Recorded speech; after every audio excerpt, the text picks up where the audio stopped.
Нэг тусал цусаар 200 гаруй шилжилгээ хийнэ гэж амласан нэг стартап байсан. Гоё сонсогдож байгаа биз бараг ирээдүгээс ирсэн юм шиг. Тэр компани эрүүл мэндийн салбарыг бүхэлд нь өөрчилнө гэж ярьсан. Хүмүүс түүнийг дараагийн Стив Джобс гэж ярьсан. Том хөрөнгө оруулагчид мөнгөө өгсөн.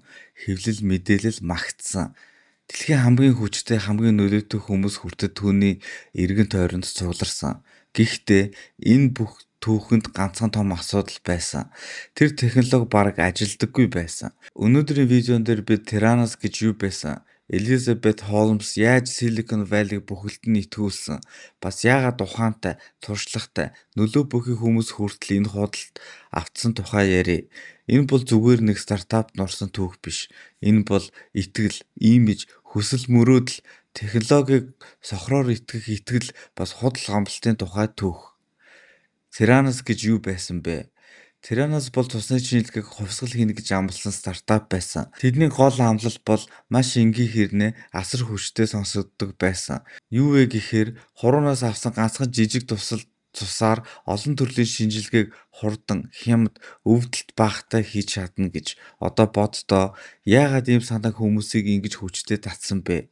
Яагаад гэвэл энэ нь эрүүл мэндийн салбарын маш том бодит асуудлыг онилсан байсан. Олон хүн зүүд тариурнаас айдаг, их хэмжээний цус ахуулмааргүй байдаг, лабораторийн шинжилгээ үнэтэй байдаг, үр дүн нь удаан гардаг. Аслагдсан газар оншилгоо хүрэхэд ч хэцүү. Тэгэхээр Theranos-ийн амлал бол зүгээр нэг тех демо байгаагүй. Энэ бол хүмүүсийн айцыг, хэрэгцээг, тав тухыг, найдварыг нэг дор барьсан санаа байсан. Гэхдээ яг энэ том амлалт л дараа нь хамгийн том асуудал болж хувирсан. Elizabeth Holmes яаж домог болсон бэ? Elizabeth Holmes бол зүгээр нэг стартап фаундер байгаагүй. Тэр өөрийгөө алсыг хардаг, дэлхийг өөрчилнө гэж үнэхээр итгэдэг, маш зоригтой энтерпренeur гэж харуулж чадсан. Түүний төрөгч гэсэн хүчтэй байсан. Хар хоолойтой цамц, нам тогтун хоолой, хит итгэлтэй яриа, бид дэлхийг өөрчилнө гэсэн storytelling. Энэ бүхэн нийлээ тэр хүний зүгээр л нэг CEO биш, харин мишнтэй хүн мэт харагдуулсан. Silicon Valley-д хүмүүс зөвхөн бүтээгдэхүүнд хөрөнгө оруулдаггүй. Тэд мөрөөдөлд хөрөнгө оруулдаг. Тэд ирээдүйд хөрөнгө оруулдаг. Тэд дараагийн том зүйлд хөрөнгө оруулдаг. Тэгээд Holmes яг тэр мөрөөдлийг зарж чадсан. Нэг үе Theranos ойролцоогоор 9 тэрбум долларын үнэлгээтэй болсон байсан. Энэ тоо юу хэлж байна вэ гэхээр зөвхөн хүмүүс санаанд нь биш, түүнд өөрт нь итгэсэн гэсэн үг. Хүмүүс яагаад итгэсэн бэ? Энэ хамгийн сонирхолтой асуулт гарч ирж байгаа юм. Яагаад маш олон ухаантай, туршлагатай, нөлөө бүхий хүмүүс Theranos-д итгэсэн юм бэ? Хариулт нь ганцхан технологи биш. Нэгдүгээр сторийн төгс байсан. Эмнэлгийг илүү хямд болгоно, илүү хүртээмжтэй болгоно, илүү хурдан болгоно. Үнэн дээр хэн ийм санаанд татагдахгүй байх юм бэ? Хоёрдугаарт фаундер имиж нь маш хүчтэй байсан. Holmes өөрийгөө зүгээр нэг мөнгөний төлөө яваа фаундер биш, харин зоригтой дэлхийг өөрчлөхөөр гарч ирсэн хүн мэт харуулсан. Гуравдугаарт том нэр сэтгсэн. Нэг хүчтэй хүн орно. Тэгээд дараагийн хүн ийм хүмүүс орсон юм чи энэ хоосон зүйл биш байлгүй гэж бодно. Дөрөвдүгээрт тех ертөнцид эргэлзээг хүсэл дарах үе байдаг. Хүмүүс заримдаа энэ үнэхээр ажиллаж байна уу гэж асуухаас өмнө хэрвээ энэ үнэн бол асар том юм байна гэж боддог. Тэр мөчөөс эхлээд хүсэл нь шалгалтаасаа төрүүлдэг. Тэгээд яг тэнд л аюул эхэлдэг.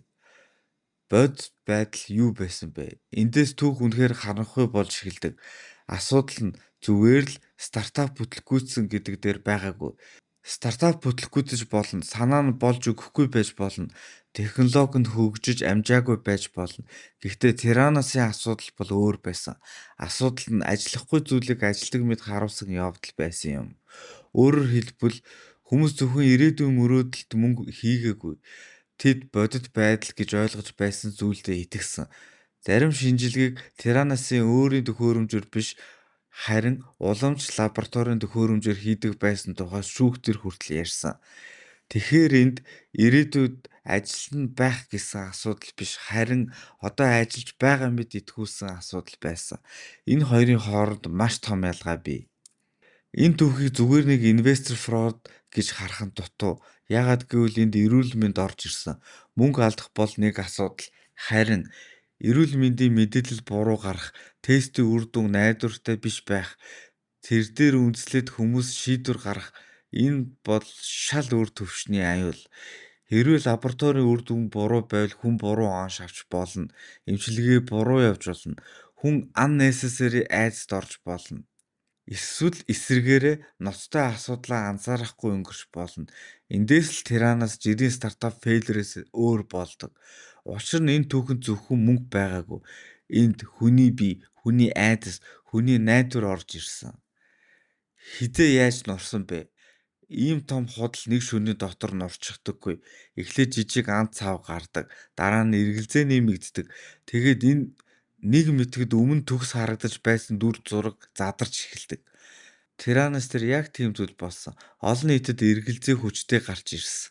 Хэвлэл шалгаж эхэлсэн. Зохицуулагчид анхаарч эхэлсэн. Хууль эрх зүйн асуудал ар араасаа гарч ирсэн. Тэгээд өмнө нь ирээдүйн андгаах ухааны од мэд харагдаж байсан компани аажмаар нурсан.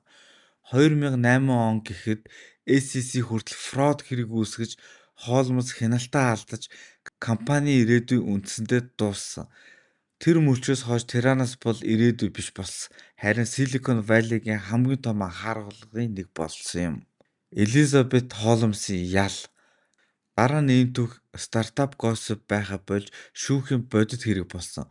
2022 онд Элизабет Холмс хөрөнгө оруулагчдыг зайлсхийх хэрэгээр буруутгагдсан. Түүнд 11 жил 3 сарын 20 ял оноосон. Сааны балганы мөн ял авсан. Түүнд 12 жил 11 сарын ял оноосон. Гэхдээ энд хамгийн том асуулт нь шүүхийн ял биш. Хамгийн том асуулт нь энэ. Шоронд орлоо гэд нурсан итгэл буцаад босох уу? Мөнгө алдсан хүмүүс, нэрээ даатгсан хүмүүс, эрүүл мэндээ даатгсан хүмүүс, шийдвэрээ итгэл дээр гаргасан хүмүүсийн хувьд энэ түүх шүүхийн шийдвэрээр дуустдаггүй. Зарим шарх шүүхийн тогтоолоор эргэдэггүй. Энэ түүхнээс бид юу сурах вэ?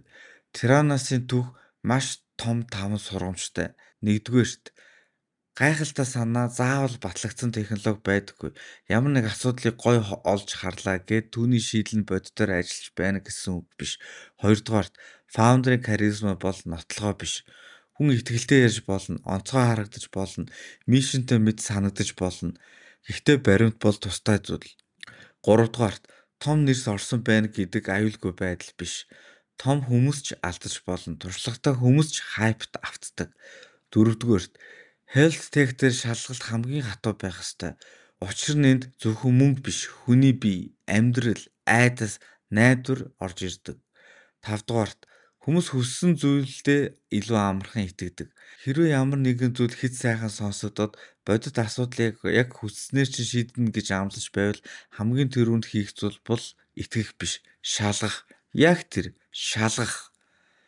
Яагаад энэ түүх ийм хүчтэй үлдсэн бэ? Миний бодлоор Тираносын хамгийн аимшигтай хэсэг нь 9 тэрбум долларын үнэлгээч биш, шүүхийн ялч биш. Харин хүн төрөлхтөн технологид ямар амархан итгэдгийг ил гаргасан явдал. Хэрвээ ямар нэг зүйл шинэлэг сонсогдвол, хүмүүлэг мэд харагдвал, хүчтэй фаундертай байвал, том нэрс дэмжвэл хүмүүс заримдаа энэ үнэн үү гэж асуухаас өмнө энэ үнэн байгаасаа гэж хүсдэг. Тэгээд яг тэр хүсэл дээр хамгийн аюултай худал босдог. Энэ бол Тираносын түүхний хамгийн хүчтэй, хамгийн аимшигтай үнэн. Тэгэхээр Тиранос бидэнд юу хэлж байна вэ? Энэ түүх хамгийн гоё мөрөөдөл, хамгийн том худал байж болно. Технологи гэж хэллээгээд бүх зүйл үнэн болчихдоггүй. Харизма, брендинг, мишн 3 нийлээд заримдаа бодит баримтыг дарж чаддаг. Мөн хамгийн том хайпын цаана заримдаа хамгийн том хоосон зүйл нуугдаж байдаг. Хэрвээ чамд энэ видео таалагдсан бол комент хэсэг дээр дараагийн ямар том скандал, скул, скам, скул юуны талаар задлуул сонсомор байгаагаа бичээрэй. Subscribe дараад кодтой хамт дэлхийн хамгийн том худал, хамгийн сонирхолтой дуйлан, хамгийн далд үннүүдийг задлая. Та санаж яв. Хүмүүс зөвхөн мөнгөөр хуурддаггүй. Тэд найдвараараа хуурддаг. За баярлалаа та бүхэндээ.